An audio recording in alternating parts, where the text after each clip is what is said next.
ನಮಸ್ಕಾರ. 1 minute stock market class episode number 19ಗೆ ಸ್ವಾಗತ. ನಾನು ಡಾಕ್ಟರ್ ಭರತ್ ಚಂದ್ರ. ಇವತ್ತಿನ ವಿಷಯ ಡಿವಿಡೆಂಡ್ ಈಲ್ಡ್ ಅಂದರೇನು. ಡಿವಿಡೆಂಡ್ ಈಲ್ಡ್ ಅಂತಂದ್ರೆ ಅಮೌಂಟ್ ಆಫ್ ಡಿವಿಡೆಂಡ್ ನಾವು ರಿಸೀವ್ ಮಾಡಿದ್ದು per share compared to the market price of the share. ಅಂದ್ರೆ ಹೇಗೆ ಕ್ಯಾಲ್ಕುಲೇಟ್ ಮಾಡ್ತಾರೆ? Dividend yield is equal to annual dividend per share divided by current market price per share.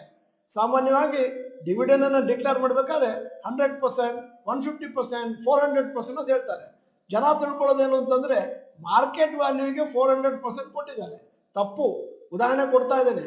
Infosys ಅವರು 34 ರೂಪಾಯಿ per share dividend ಕಳೆದ ವರ್ಷ ಕೊಟ್ಟಿದ್ದಾರೆ ಅಂತ ಇಟ್ಕೊಳ್ಳೋಣ.